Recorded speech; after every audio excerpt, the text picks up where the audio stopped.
श्री सच्चिदानंद सद्गुरु साईनाथ महाराज की जय. சாய் பக்தர்கள் அனைவருக்கும் அன்பான வணக்கங்கள். ஸ்ரீ சீரடி சாயி சகஸ்ரநாமாவளியின் விரிவுரை கேட்டுக்கொண்டிருக்கிறோம். அதில் தொடர்ந்து 981வது நாமம் சித்திதாய நமக. சித்திகள் அளிப்பவருக்கு நமஸ்காரம்.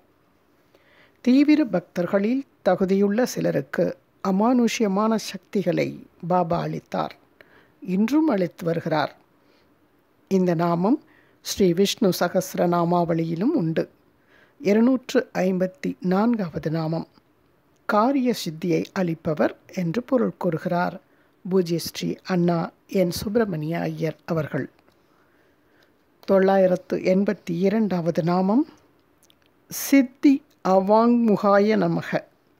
சித்திகளை நிமிர்ந்து பார்க்காதவருக்கு, அலட்சியப்படுத்தியவருக்கு நமஸ்காரம். அஷ்டமகா சித்திகளை துச்சமாக மதித்தவர் பாபா. பிரம்மஞானிகள் சித்திகளை துச்சமாகவும் முக்தி அடைவதற்கு இடைஞ்சலாகவும் கருதினர். சுத்த பக்தியில் எந்த ஆசையும் இருக்காது. இந்த பக்தியின் வாயிலாக இறைவனை விரைவில் அடையலாம். அனிமா முதலாகிய சித்திகள் போன்றவற்றை நாடுவதும் ஆசைதான். ஸ்ரீ கிருஷ்ணர் அர்ஜுனனிடம், நண்பா, அனிமா முதலான சித்திகளில் ஒன்று இருந்தால் கூட இறை அனுபூதி கிடைக்காது என்றார். இந்த சித்திகளால் சிறிது சக்தி அதிகரிக்கலாம், அவ்வளவுதான். பகவான் ஸ்ரீராமகிருஷ்ண பரமஹம்சரின் அமுத மொழிகள். பல வருஷங்கள் யோக சாதனை பயின்று நீரின் மேல் நடக்கும் சக்தி பெற்றிருக்கிறேன் என்று சொல்லிக்கொண்டு ஸ்ரீராமகிருஷ்ண பரமஹம்சரிடம் வந்தார் ஒரு யோகி. ஏனப்பா இப்படி பல ஆண்டுகளை வீணடித்தாய்? ஒரு பைசா கொடுத்தால் படகுக்காரன் கங்கையை கடந்து அக்கறையில் கொண்டு போய் விட்டுவிடுவானே. இனிமேலாவது இறைவனிடம் அன்பு செலுத்தி மேன்மையடையும் வழியைப்பார் என்று அந்த யோகிக்கு அறிவுரை வழங்கினாராம் குரு மகாராஜ். சிஷ்யரான சுவாமி விவேகானந்தரையும் தம் சொல்லை மீறி ஹடயோக பயிற்சி பெறுவதற்காக ஒரு குருவிடம் சென்றபோது ஜன்னல் வழியாக தரிசனம் தந்து வேண்டாம் என்று கையசைத்து தடுத்து ஆட்கொண்டார் குரு மகாராஜ். ஜெய் ஸ்ரீ குரு மகாராஜ் கி ஜெய். 983வது நாமம் சுக்ருத துஷ்கிருத அதீதாய நமக. நற்செய்கை தீச்செய்கைக்கு அப்பாற்பட்டவருக்கு நமஸ்காரம். தீய செயல்களைப் போலவே நல்ல செயல்களும் மானிடரை உலக பந்தத்தில் உழலச் செய்யும். புண்ணியம் மறுபிறவியை கொடுக்கும். மனத்தளைகளை அறுத்த பலனை எதிர்பாராத செயல்களை மறுபிறவி இல்லாமல் செய்யும். 984வது நாமம் சுகேசு விகத ஸ்பிருஹாய நமக. சுகத்திற்கு ஏங்குவதிலிருந்து விலகியவருக்கு நமஸ்காரம். பாபா பிச்சை எடுத்தே உண்டார். கந்தை உடைகளை அணிந்தார். தரையில் படுத்தார். தட்சணையாக வாங்கிய பணத்தையும் பொருள்களையும் 24 மணி நேரத்திற்குள் செலவு செய்தார். கை எறிந்து புண்ணான போதும் வைத்தியம் செய்து கொள்ள மறுத்தார். மிக எளிய வாழ்க்கை நடத்தினார். பிரம்ம ஞானிகள் அனைவருமே எளிமையாக வாழ்ந்தனர். எளிமையும் வாய்மையும் இறைமையின் அடையாளங்கள். துன்பத்தில் துடிக்காத, இன்பத்தில் நாட்டமில்லாத, பற்று அச்சம் சினமற்ற உறுதியான உள்ளத்தை உடையவன் முனிவன் எனப்படுகிறான். ஸ்ரீமத் பகவத்கீதை அத்தியாயம் 2 ஸ்லோகம் 56. பொழிப்புரை பூஜ்ய ஸ்ரீ சுவாமி சித்பவானந்தர். 985வது நாமம் சுக துக்க சமாய நமக. இன்பத்தையும் துன்பத்தையும் சமமாக பாவித்தவருக்கு நமஸ்காரம்.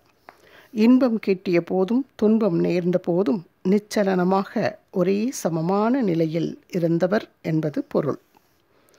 986வது நாமம் சுதாஸ்யந்தி முக உஜ்வலாய நமக. அமுதம் பொழியும் முகவழி படைத்தவருக்கு நமஸ்காரம். 987வது நாமம் ஸ்வேச்சாமாத்திர ஜெகத் தேகாய நமக. தம் இச்சையாலேயே உடலை நீத்தவருக்கு நமஸ்காரம். 988வது நாமம். ஸ்வேச்ச உத்பாத்த தனவே நமக. தம்மிச்சையாகவே மீண்டும் உயிர்த்தெழுந்தவருக்கு நமஸ்காரம். 989வது நாமம். ஸ்வீக்ருத பக்தரோகாய நமக. பக்தர்களின் நோய்களை தம்முடலில் ஏற்றுக்கொண்டவருக்கு நமஸ்காரம். 990வது நாமம். ஸ்வே மஹிம்னி பிரதிஷ்டிதாய நமக. தம்முடைய மகிமையிலேயே நிலை பெற்றவருக்கு நமஸ்காரம். 991வது நாமம். ஹரிசாடேம் ததா நானாம் காமதேகே பரிரட்சகாய நமக. ஹரிவிநாயக் ஷாடேவையும் அவ்வாறே நானா சந்தோர்கரையும் காமத்தின் பிடியிலிருந்து முழுமையாக காப்பாற்றியவருக்கு நமஸ்காரம். தீச்செயல் புரியாமல் தடுத்து காப்பது பேரருளின் செயல்பாடு. மேற்கண்ட 2 சம்பவங்களுமே உட்புகுந்து பார்க்கத்தக்கன. மற்றவர்களுடைய தீச்செயல்களிலிருந்தும் பாடம் கற்பதுதானே நாம் புராணங்களையும் இதிகாசங்களையும் புண்ணிய சரித்திரங்களையும் படிப்பதன் நோக்கம். ஹரிவிநாயக் சாடே எனும் சாய் பக்தர் பிரிட்டிஷ் இராஜாங்கத்தில் டெப்டி கலெக்டர் உத்தியோகம் பார்த்தவர். பாபாவை நாடி வந்தது உலகியற் பலன்களுக்காகவே. ஆயினும் ஷிரடியில் பக்தர்கள் தங்குவதற்காக முதல் சத்திரம் சாடேவாடா கட்டிய பெருமை இவரையே சாரும். இவர் ஒருமுறை ஷிரடி சென்றிருந்த போது சந்தேகத்திற்குரிய நடத்தை வாய்ந்த ஒரு பெண்மணியின் இல்லத்திற்கு ஒரு நாள் மாலை வேளையில் சென்றார். வாசற்கதவை சாத்திவிட்டு அப்பெண்மணியுடன் உரையாடி கொண்டிருந்தார். இன்னும் சிறிது நேரத்தில் தீயொழுக்க குழியில் விழக்கூடிய சூழ்நிலை உருவாகி கொண்டிருந்தது. திடீரென்று கதவு திறந்து கொண்டது. வாயிற்படியில் பாபா காட்சியளித்தார். பாபா கையால் சமிக்ஞை செய்து கொண்டே ஷாடேவை கேட்டார். குருவை தரிசனம் செய்ய நெடுந்தூரம் பயணமாக வந்தது நரக குழியில் விழுவதற்காகவோ? கையும் கழுவுமாக மாட்டிக்கொண்ட திருடனைப் போல் விழித்த சாடே மனம் வருந்தினார். பாபா போன வழி தெரியவில்லை. சாடே அந்த வீட்டை விட்டு வெளியேறினார். மறுபடியும் அந்த பக்கம் தலை வைத்தும் படுக்கவில்லை. இவ்வாறாக சாடேவின் தூய்மைக்கு கேடு விளையாமல் காப்பாற்றினார் பாபா. இது விபத்திலிருந்து காப்பாற்றுவதற்கு இணையான அருட்கொடையன்றோ? நாராயண கோவிந்த சந்தோர்கரின் மனக்களங்கம் முளையிலேயே கிள்ளி எறியப்பட்டது. கதையை அருட்புலவர் ஹேமந்த் பந்தின் எழுத்திலேயே காண்போம். இந்த அத்தியாயம் கிட்டத்தட்ட முடிவுக்கு வரும் சமயத்தில் சாயி நல்லுபதேசம் செய்த விருத்தாந்தம் ஒன்று என்னுடைய ஞாபகத்திற்கு வருகிறது. உபதேசத்தை ஏற்றுக்கொள்பவர்கள் பயனடைவர். விருத்தாந்தம் மிகச்சிறியது. ஆயினும் இதை கருத்தில் கொள்பவர்களுக்கு மங்களம் விளையும். ஆகவே சித்தத்தை சிறிது நேரம் என்னிடம் செலுத்துமாறு கதை கேட்பவர்களை வேண்டுகிறேன். ஒரு சமயம் பழுத்த பக்தரான மஹல்சாபதி நானா சாஹேப் சந்தோர்கருடன் மசூதியில் அமர்ந்திருந்தார். அப்பொழுது நடந்த அதிசயத்தை பற்றி கேளுங்கள். சமர்த்த சாயியை தரிசனம் செய்வதற்காக வைஜாப்பூர் வாசியான ஒரு பணக்காரர் குடும்ப சகிதமாக அப்பொழுது அங்கு வந்து சேர்ந்தார். முகத்திரை அணிந்த முஸ்லிம் பெண்மணிகள் பலர் வந்ததைக் கண்ட நானா சங்கோஷமடைந்தார். கோஷா பெண்டிர் கூச்சமின்றி தரிசனம் செய்வதற்காக அவர்களுக்கு இடமளிக்கும் வகையில் நானா வெளியே செல்ல நினைத்தார். ஆகவே அங்கிருந்து நகர்வதற்காக நானா எழுந்தார். பாபா அவரை தடுத்து நிறுத்தி சொன்னார், வர விரும்புபவர்கள் படியேறி வருவார்கள். நீங்கள் அமைதியான மனத்துடன் உட்கார்ந்திருங்கள். அங்கிருந்தவர்களில் ஒருவர் வைஜாப்பூர் கனவானிடம் சொன்னார், இவர்களும் தரிசனத்திற்காகவே வந்திருக்கின்றனர். நீங்களும் மேலே வரலாம், தடையேதும் இல்லை. அவர்கள் அனைவரும் வந்து சாயிக்கு வந்தனம் செய்தனர். வந்தனம் செய்தபோது அவர்களுள் ஒரு பெண்மணி தம் முகத்திரையை சற்று விலக்கினார். பேரொளில் வீசிய அந்த முகத்தைக் கண்ட நானா தம் உள்ளத்துள் மோகம் கொண்டார். சுற்றி இருந்தவர்கள் கவனித்து கொண்டிருந்த போது அவ்வழகிய முகத்தை உற்று பார்ப்பதற்கு நானா சங்கடப்பட்டார். தாம் எவ்வாறு நடந்து கொள்ள வேண்டும்? மோகம் என்னவோ கட்டுக்கணங்கவில்லை. பாபாவின் முன்னிலையில் நானா பெரும் கூச்சமடைந்தார்.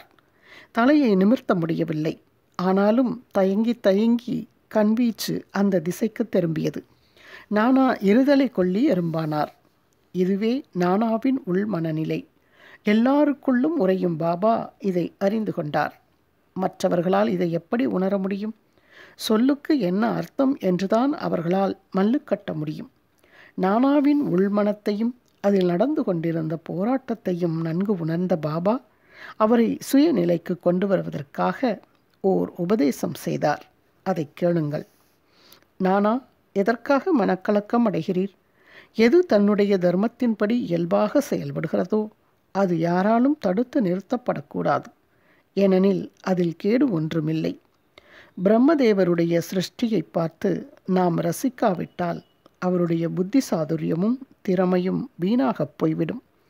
நாளடைவில் எல்லாம் சரியாகிவிடும்.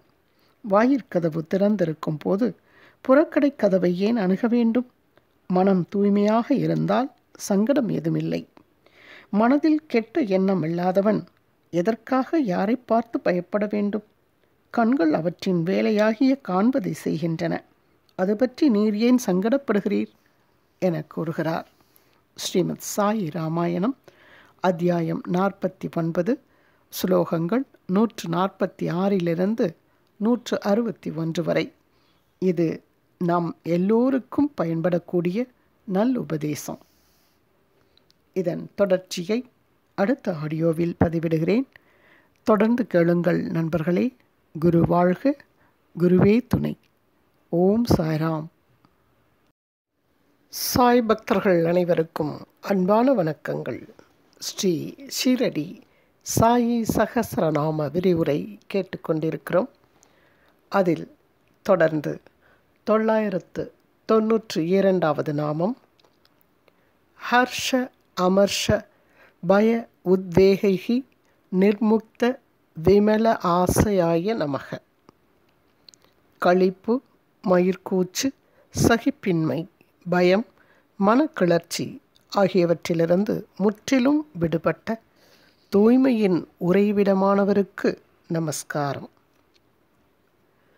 யாரிடமிருந்து உலகுக்கு இடர் இல்லையோ, யார் உலகத்தினின்று இடர்படுவதில்லையோ, இன்னும் யார் களிப்பு, கோபம், அச்சம், கலக்கம் இவற்றினின்று விடுபட்டவனோ அவன் எனக்கு உகந்தவன், பிரியமானவன். ஸ்ரீமத் பகவத்கீதை பாஷ்யம் அத்தியாயம் 12 ஸ்லோகம் 15. பொழிப்புரை பூஜ்யஸ்ரீ சுவாமி சித் பவானந்தர். 993வது நாமம் ஹிந்து முஸ்லிம் சமூகாம்ச மைத்ரீகரண தத்பராய நமக. ஹிந்து முஸ்லிம் நல்லுறவை தம் வாழ்வின் முக்கியமான குறிக்கோளாக கொண்டு பாடுபட்டவருக்கு நமஸ்காரம். கபீர்தாசராக அவதரித்த போதும் ஷிரடி சாயி அவதாரத்திலும் பாபா ஹிந்து முஸ்லிம் ஒற்றுமைக்காகவும் சர்வமத நல்லிணக்கத்திற்காகவும் அரும்பாடுபட்டார். சாயியின் சரித்திரத்தை முழுக்க படித்தால்தான் அவருடைய முயற்சிகளின் பரிமாணத்தை புரிந்து கொள்ள இயலும். படித்து பயனுறுங்கள். வேறுபடும் சமயம் எல்லாம் புகுந்து நோக்கின் விளங்கு பரம் பொருளே, நின் விளையாட்டு அல்லால் மாறுபடும் கருத்து இல்லை. முடிவு இல் மோன வாரிதியில் நதி திரள் போல் பயங்கிற்று அம்மா. மோன வாரிதி மௌனக்கடல், பயங்கிற்று என்பது விளங்கிற்று. கல் ஆலின் பாட்டு 25 ஸ்ரீ தாயுமான சுவாமிகள். பறவையை கண்டான், விமானம் படைத்தான், பாயும் மீனில் படகினைக் கண்டான், எதிரொலி கேட்டான், வானொலி படைத்தான், எதனைக் கண்டான், மதம் தன்னை படைத்தான். கவியரசு கண்ணதாசன் அவர்கள். மதம் பாமர மக்களின் ஓபியம். ஓபியம் என்பது போதைப்பொருள். Karl Marx.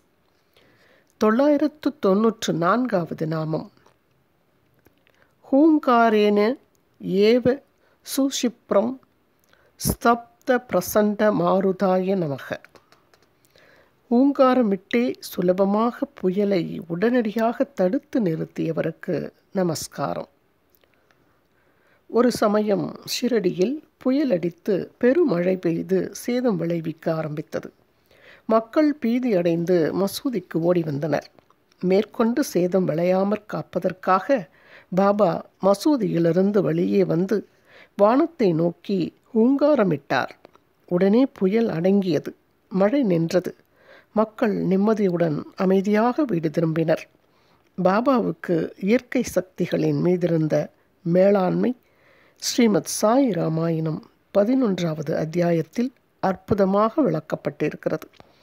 அக்னியை ஆணையிட்ட கதையும் அங்குண்டு. படித்து மகிழ்க. 995வது நாமம் ஹிருதய கிரந்தி பேதினே நமக. பக்தர்களின் இதயத்தின் முடிச்சை தகர்ப்பவருக்கு நமஸ்காரம். அதாவது உடலே நான் எனும் உணர்வை தகர்த்தவருக்கு நமஸ்காரம். பக்தர்களுக்கு நான் இவ்வுடல் இல்லை என்னும் ஞானத்தை அருள்பவர் என்பது உட்பொருள்.